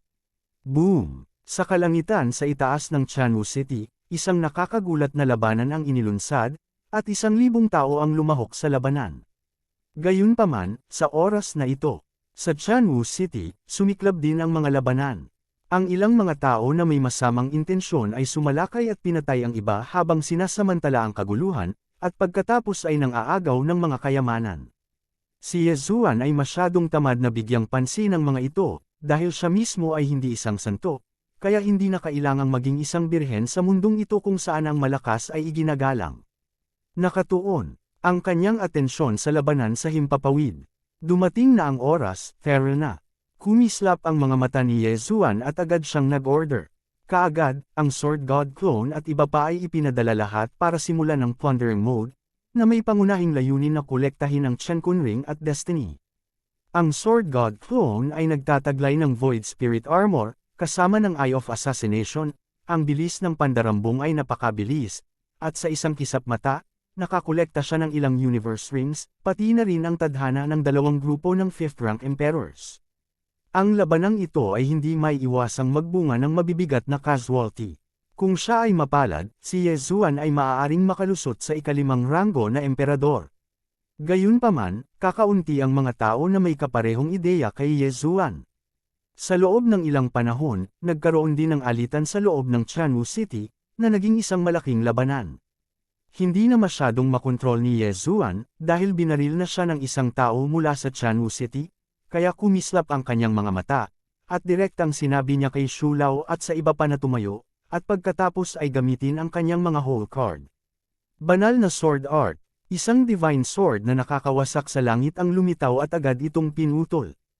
Ang ilang mga tao ay hindi makaiwas sa oras at direktang pinugutan ng ulo, at pagkatapos ay ang mga katawan at tadhana ay agad na iniligpit. Kabilang sa kanila, mayroong 7 ranggo na Emperador level Slaughter Group Master. Nakakalungkot lang na hindi pa nakakalusot ang kaharian ni Yezuan. Dahil ang panig ng lungsod ng Chanwu ay hindi balanse, ito ay mabilis na ikinalat ng mga tao ng pangkat ng pagnanakaw, at pagkatapos ay ang Panginoon ng lungsod ng Chanwu ay kinubkob at bumagsak. Bago bumagsak ang Panginoon ng Chanwu City, iniangat din ni Yezuan ang kanyang mata ng pagpaslang sa kanyang likuran, ngunit sa sandaling lumitaw siya, sinuntok siya ng isang emperador na pang-siyam na ranggo. Ang reaksyon ng isang emperador sa ika-siyam na ranggo ay mas mabilis kaysa sa kanyang ika-4 na ranggo na emperador, kaya hindi maaaring alisin ang tadhana. Kabanata 2058 Innate Gate. Napakatapang mo, nang ahas kang pag-imbutan ang mga bagay ko at hanapin ang kamatayan. Galit na galit ang ika-siyam na ranggo ng emperador ng grupong ito ng pagpatay at susuntukan na sana ang tae ng clone ng Sword God. Gayunpaman, umatake siya saglit, ngunit hindi niya natulungan ang Sword God na ma-clone. Ang Sword God clone ay hindi nag-abala na bigyang pansin siya, at patuloy na itinapat ang mata ng pagpatay, patuloy na kumikislap sa likod ng iba. Ang pamamaraang ito ay nagbigay daan sa kanya upang makakuha ng maraming magagandang bagay. Nakakalungkot lang na ang lahat ng mga taong namatay ay mula sa Chanwu City, at wala ni isa sa kanila ang mas mataas kaysa sa ika-6 na ranggo na emperador, kaya hindi sila nakinabang ng malaki. Hindi nagtagal, napatay ang panig ng lungsod ng Chanwu hanggang sa itinapon ang kanilang baluti at tumakas ang bawat isa. Nang makita ito, umalis din ang mga tao sa Chanwu City. Pagkatapos ng araw na ito, natatakot ako na wala ng Chanwu City. Gayunpaman, sa oras na ito, biglang nabasag ang ika-5 layer ng langit, at natapakan ng isang matandang lalaki ang gintong liwanag. Ang kanyang itsura ay nagpatigil sa mga tao ng grupo ng pagnanakaw. Hindi, dapat ito ay ang pamimilit ng matanda, na ginagawang lahat ay hindi makagalaw. Sa presensya, maliban sa Sword God clone, walang nakaligtas. Oh, nakakatuwa. Itinaas ng matanda ang kanyang mga kilay, itinuon ang kanyang mga mata sa clone ng Sword God, at pagkatapos ay tinalikuran ito. Sumulyap sa kanya ang Sword God clone, medyo nabigla sa kanyang puso. Ang taong ito ay mula sa 6th layer, at may paraan upang mapunit ang 5th layer, kahit man lang ang Eternal Monarch. Ewan ko ba, anong gusto niyang gawin pagdating niya sa Wushangtian. Sa oras na ito, nagpatuloy ang matanda sa pagsasalita, ilang araw na ang nakalipas, nagkaroon ng mutation sa lugar na ito, at pinunit ng gintong liwanag ang ika-5 layer ng langit. May nakakita ba nito? Sa sandaling lumabas ang mga salitang ito, ang lahat ay natigilan. Gayunpaman, nang marinig ito ni Yezuan, nagsalubong ang kanyang mga kilay. Pinunit ng gintong liwanag ang ika-5 layer ng langit, hindi ba iyon ang gintong liwanag na nagmula sa ika-9 na layer ng langit? Sa oras na iyon, naroon si Yezuan nang kunin niya ang gininto ang ilaw at inalis si Luoluo. Kaya lang, ano ang ginagawa ng matandang ito para imbestigahan ito? Sino man ang nakakita nito, magsalita ito ay lubos na gagantimpalaan. Dagdag pa ng matanda, gayunpaman, walang sumagot. Sa desperasyon, may wagayway lamang ng matanda ang kanyang kamay at makakalap ng hindi mabilang na tao mula sa buong Chanwu City. Pagkatapos, ang malaking bag sa kanyang kamay ay biglang lumaki at sinipsip lahat ng tao. Sa pagkakataong ito, kahit na ang Sword God clone ay hindi maiiwasan, at direktang sinipsip sa magic weapon na ito. Siyempre, ito ang inisyatiba ni Yezuan. Ang Sword God clone ay may hindi magagapi na katawan, maliban kung ito ay inaatake. Ang mga epekto tulad ng pamimilit ay walang silbi sa kanya. Nagkusa si Yezuan na ipasok ang mahiwagang sandata na ito, at nais ding makita kung ano ang gagawin ng kabilang partido. Kung gusto niyang umalis, maaari niyang direktang bawiin ang Sword God clone. Ano ang sinusubukang gawin ng matandang ito? Napaisip si Yezuan sa kanyang sarili. Sa oras na ito, ang mga taong natanggap sa bag ng magic weapons ay nakakulong lahat sa maliliit na porma sayon. Hindi ko alam kung gaano katagal bago nabuksan ulit ang bag, tapos ang daming pumasok.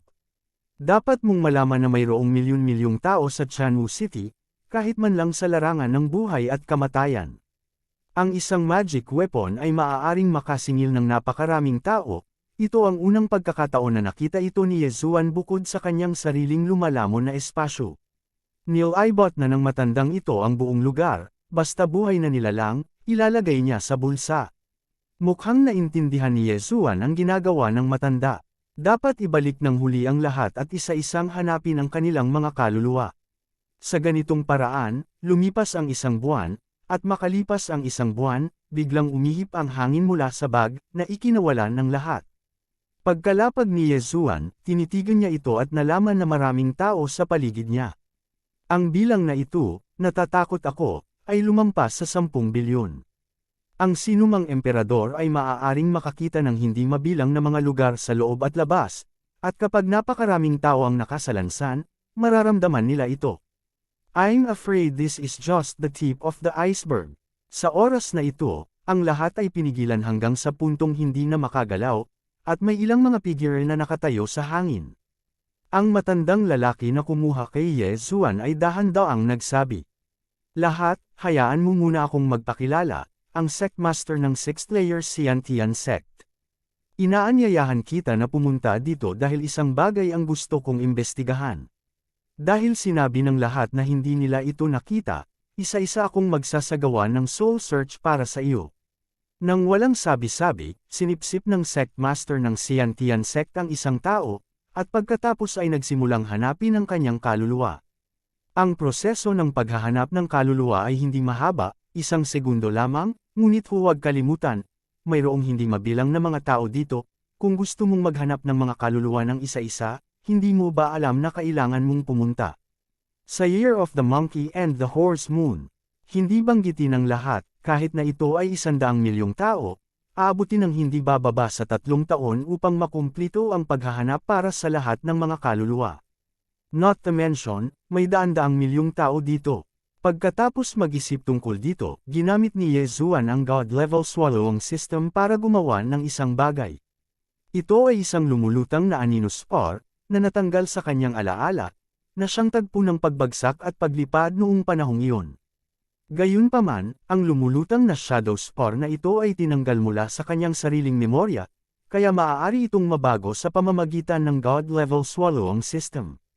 Binago niya ang eksenang ito para magmukhang nakita niya si Luolua Fasheng ng nagkataon, at nagkataon lang niya itong nakita. Sa ngayon, nagsisimula pa lang siyang mag-isip.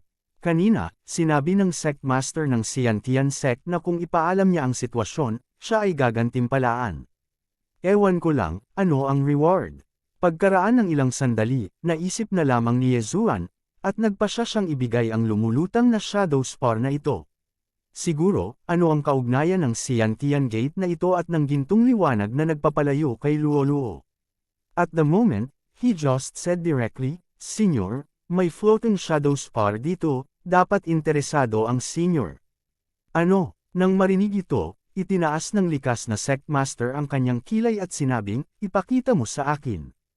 Pagkatapos, inihagis lang ni Yezuan ang floating shadow spore, at pagkatapos ay winalis ito ng innate sect master.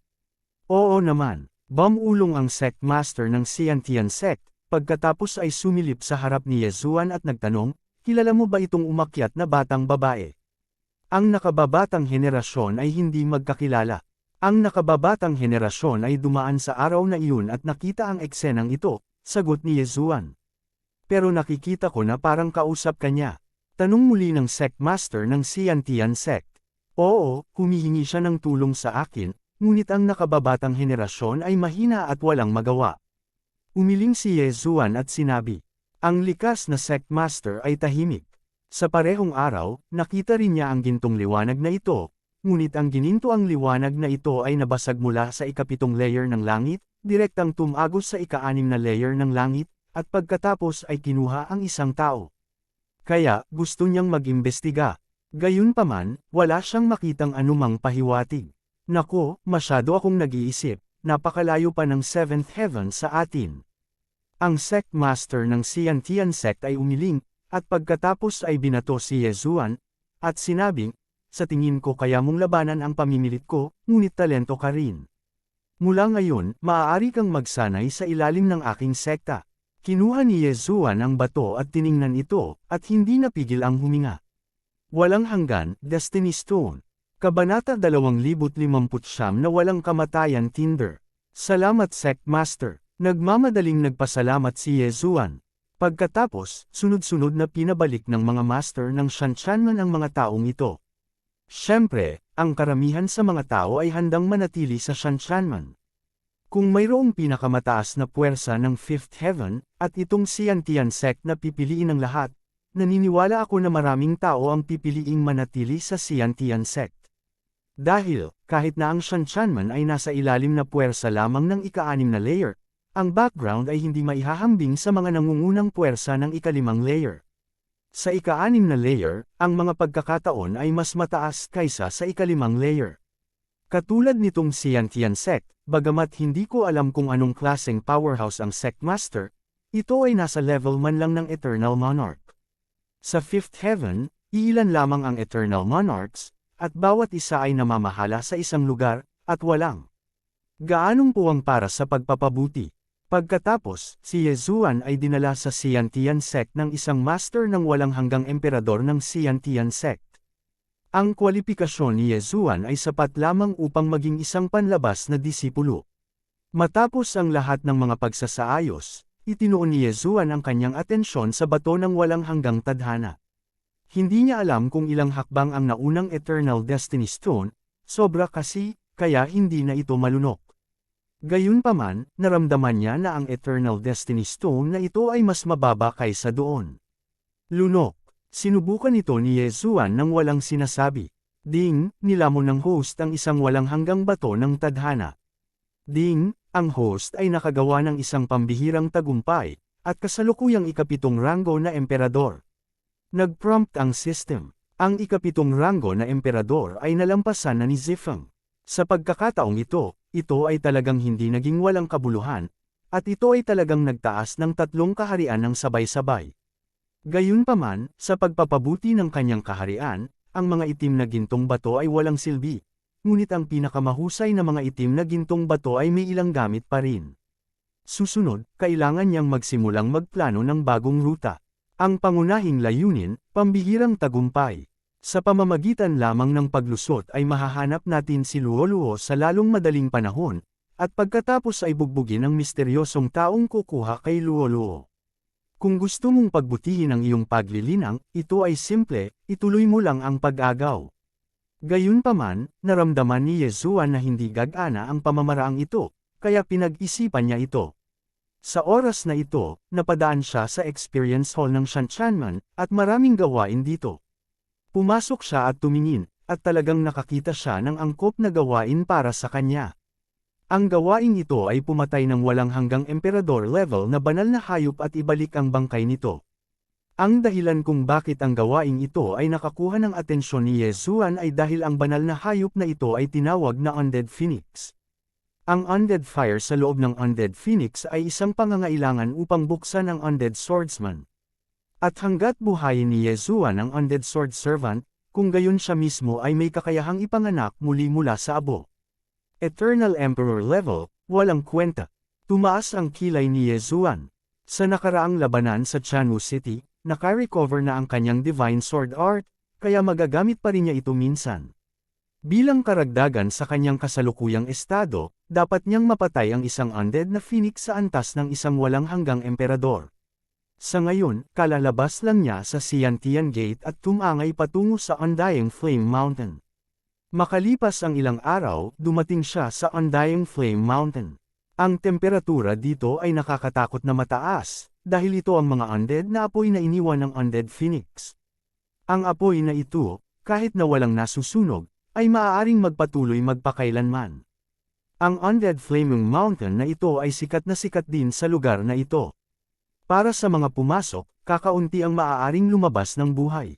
Dahil ang Diyos ay nasa Fifth Heaven pa, hinayaan ni Yezuan ang Sword God na i-clone ito upang mag-imbestiga. Ang nakakatakot na undead na apoy na ito ay walang epekto sa Sword God clone. Gayunpaman, ang Undead Flame Mountain na ito ay napakabaog, at pagkatapos na pumasok ang Sword God clone, walang ibang buhay na nilalang ang nakita. Gayunpaman, isang araw lamang pagkatapos niyang pumasok sa Undying Flame Mountain, bigla siyang nakarinig ng malalakas na ingay. Boom! Nang marinig ang boses na ito, itinaas ni Yezuan ang kanyang mga kilay at nagmamadaling lumapit upang tingnan. Oo naman, may nakikipaglaban sa Undead Phoenix sa Undead Flame Mountain. Tinitigan ito ni Yezuan at nalaman na may 3 kabataang kinubkob ang undead na phoenix. Ang tatlong taong ito ay nasa kaharian lamang ng 9th rank Emperor, ngunit ang kanilang lakas ay napakalakas sa parehong antas, kaya silang tatlo ay maaaring magsanib puwersa at maaari silang gumuhit ng kurbata sa undead na phoenix na ito. Sa oras na ito, napansin na nilang tatlo si Yezuan, at ang isa sa kanila ay sumigaw, "Kung ayaw mong mamatay, lumabas ka na lang." Si Yezuan ay isa lamang na ikapitong ranggo na emperador ngayon, at hindi na siya pababayaan ng ibang partido. Gayunpaman, ang tono ng taong ito ay nagpalungkot kay Yezuan. "Kung hindi kita tuturuan ng leksyon, ang pangalan ko ay Yezuan." Nagtaas ng kilay si Yezuan. Dahil nakidnap si Luoluo ng walang dahilan, nagbago ang mood niya. In short, nagpapakamatay ang tatlong ito. Sa ngayon, napatay na sina Shu Lao, He Jiao, at Black Gold Swordsman. Hindi lamang iyon, ngunit ang Sword God clone ay direktang kumislap sa likod ng kalaban, na naglaslas ng isang espada. Syong! Isang malutong na tunog ang kumalat, at ang espada ng Sword God clone ay nalaslas sa armor ng kalaban. Walang hanggang emperador. Natigilan si Yezuan, tila ang tatlong lalaking ito ay may kaunting background, at sila talaga ang nagtataglay ng walang hanggang emperador. Ang top grade na itim na gintong bato na nakuha niya noon sa Wushangtian ay higit sa lahat ay nagpapanday ng isang middle grade na imperial artifact, hindi kahit isang high grade na imperial artifact, higit pa sa isang walang hanggang emperor artifact. Gayunpaman, hindi ganoon kadaling harangin ang pag-atake ni Yezuan gamit ang walang hanggang sandata ng emperador. Huwag kalimutan, ang tatlong ito ay nag-uudyok sa undead na phoenix. Kapag nakita ng undead na phoenix na tinutulungan ito ni Yezuan, natural na hindi ito aatake kay Yezuan. Sa orihinal, ang lakas ng pakikipaglaban ng tatlo ay katumbas ng undead phoenix, ngunit sa pagdagdag ni Yezuan at ng iba pa, agad silang nahulog sa dead end. "Dam, kilala mo ba kung sino kami?" Muling nagsalita ang binata. "Kahit na hari ng langit ang iyong ama, mamamatay siya ngayon." Nanlaki ang mga mata ni Yezuan at buong lakas na umatake. Gaano man kalakas ang Eternal Emperor tool, hindi nito mapigilan ang napakaraming pag-atake. Pagkatapos ng lahat, kailangan din ng walang hanggang emperador ang pagpapala ng tadhana, at kailangan ng tadhana ang suporta ng banal na kapangyarihan. Sa harap ng gayong malakas na pag-atake, ang kanilang banal na kapangyarihan ay mabilis na nauubos, at hindi nagtagal ay nahulog sila. Maglakad. Pagkatapos na sumulyap ng binata kay Yezuan, bumulong siya. "Hindi ganun kadaling umalis, stay with me." Ang mga mata ni Yezuan ay kumislap, at isang banal na espada ang biglang lumitaw mula sa manipis na hangin, at pagkatapos ay nilaslas. Kanya, kahit nasuot niya ang Eternal Emperor artifact, siya ay marupok pa rin tulad ng tofu sa harap ng heaven-shattering divine sword. Gamit ang espadang ito, direktang pinatay ni Yezuan ang dalawang tao. Nakakakilabot na pag-atake. Laking gulat ng binata sa ulo nang makita niya ito. Kahit na ang isang walang hanggang emperador ay hindi ito magagawa sa isang galaw, lalo pa si Yezuan ay isang ikapitong ranggo lamang na emperador. Anong biro? Bago pa siya makapag-react, ang undead na phoenix sa kabilang banda ay baliw na bumubuga ng undead na apoy. Ang banal na enerhiya sa kanyang katawan ay mabilis na nababawasan. Sa wakas, naubos. "Hindi, taga Bingfengville ako, hindi ako pwedeng mamatay." Malakas na sigaw ng pinuno ng kabataan. Sayang at hindi magpapakita ng awa ang undead phoenix. Kabanata 2060 walang kamatayang eskrimidor. Hindi nagtagal, ang binata sa ulo ay hindi nakayanan, at naputol ng espada ng Diyos ng espada na kumislap. Ang Chen Kunring at ang Mandate of Heaven ay nahulog lahat sa mga kamay ng Sword God clone. Pagkatapos, mabilis na nilamon ng Sword God clone ang tadhana, at pagkatapos ay isinakripisyo ang Beast God Bell. Sa sandaling lumabas ang Beast God Bell, bumaba ng 80% ang lakas ng Undead Phoenix, at nasugatan din ito ng 3 tao noon. Kasama ng Sword God Bloodline ni Yezuan, ang lakas nito ay mas malakas lamang kaysa sa ordinaryong 9th rank Emperor. Sa maikling panahon, kinubkob ito hanggang sa mamatay ng clone ng Sword God at ng iba pa. Undead Tinder. Nagmamadaling kinuha ni Yezuan ang undead na si Wu Zong mula sa Undead Phoenix at ginamit ito para buksan ang Undead Sword Servant. Ding, matagumpay na na-activate ang Undead Swordsman. Nag-prompt ang system. Sa sandaling ito, mabilis na ipinatawag ni Yeshua ang undead na eskrimidor. Ang undead sword attendant na ito, na nakasuot ng puting bone armor at puting bone mask, ay nagpakita lamang ng dalawang mata. Hindi ko lang alam kung gaano ito kalakas. Mabilis na inilaban ni Yeshua ang undead swordsman at ang black gold swordsman. Ang ikinagulat niya ay ang lakas ng undead swordsman ay kapantay ng black gold swordsman na maraming beses ng pinalakas. Hindi, upang maging tumpak, ang undead swordsman ay bahagyang mas mahusay. Dahil, ang undead swordsman mismo ay mayroon ding muling pagkabuhay na minsang isinilang. Gayunpaman, hindi ibinahagi ng black gold swordsman ang mga kasanayan sa muling pagkabuhay. Not bad, may isa pang officer. Tumango si Yeshua na lubos na nasisiyahan. Pagkatapos, biglang nasulyapan ang iba pang mga katulong sa espada na hindi nakabukas, at nagkaroon ng salpok sa aking puso. Sword servant, ang isa ay talagang mas malakas kaysa sa isa, kung ang lahat ay nakabukas, ito ay isang sabog. Sa partikular, ang Sword Servant of 100 Beasts ay maaaring magpatawag ng daan-daang makapangyarihang banal na hayop sa isang pagkakataon. Hindi ito ang punto ay mayroon ding ibang bloodline si Yeshua ang bloodline ng God of War. Kasama ng God of War mount skill, ang 100 Beast Sword Attendant na ito ay maaaring agad na magpatawag ng daan-daang God of War mounts. Nakahiga sa isang malaking puwang. Huwag kalimutan, na kumpleto ni Yeshua ang isang serye ng mga random na pakikipagsapalaran noon, at siya ay garantisadong ipapatawag bilang isang gold level mount. Ibig sabihin, hanggat naka-activate ang 100 Beast Sword Servant, maaaring magpatawag si Yeshua ng daan-daang gold level mount sa isang pagkakataon. Malamang, magkakaroon din ng mga platinum level mounts na hihigit sa gold level. Sok. Hindi napigilan ni Yeshua na matawa. Kaya lang, ang 100 Beast Sword Servant na ito ay hindi ganoon kadaling buksan. Kailangan nitong hilingin kay Yeshua na pumatay ng 100 sagradong hayop na may dugong marangal. Ang undead na phoenix na ito ay maituturing na isa, kaya kailangan pa rin ni Yeshua na pumatay ng 99 na uri ng mga banal na hayop sa antas ng bloodline na ito. Ito ay isang nakakatakot na gawain. Napaisip si Yeshua sa kanyang puso, tiningnan lang ang gawain na na-transcribe noon sa Siantian Gate. Sa loob, mayroong 3 uri ng pakikipagsapalaran upang manghuli ng mga banal na hayop, at ang mga linya ng dugo ng mga banal na hayop na ito ay hindi masama. Sa ngayon, kumikilos na naman si Yeshua.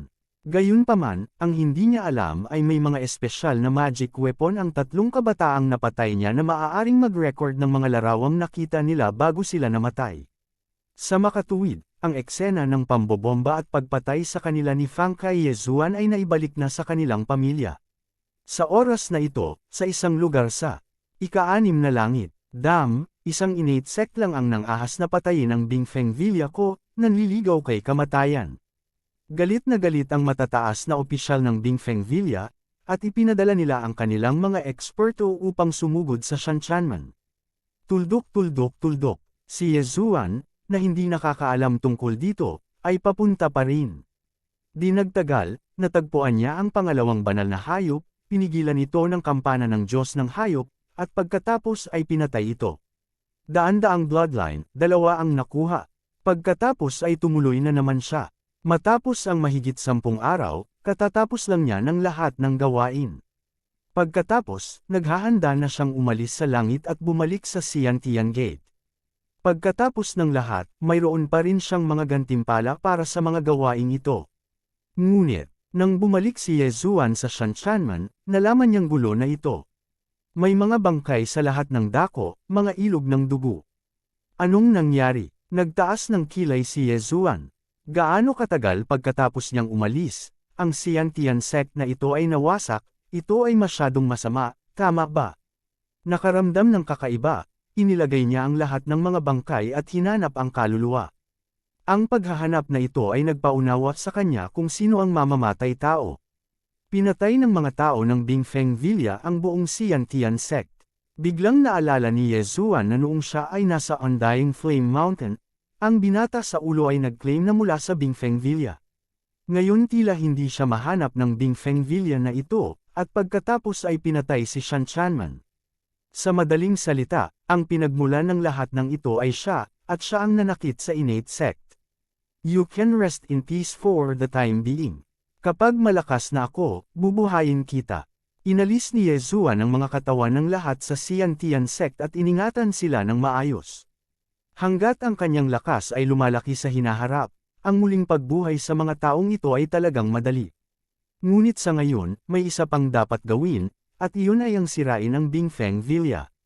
Bagamat sinabing pinatay niya ang mga anak ng Bingfeng Villa sa simula, ngunit ang taong iyon ay mura. Sa mundo ngayon, hindi nakakagulat na ang mga tao ay nalipol dahil sa isang pangungusap.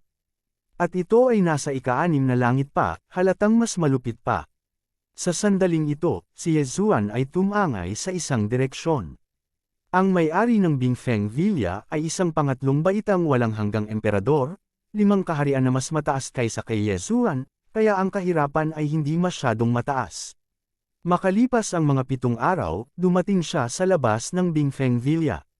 Sword God Clone, halika na. Nang walang sabi-sabi, direkta niyang pinatay ang Sword God Clone sa Bingfeng Villa.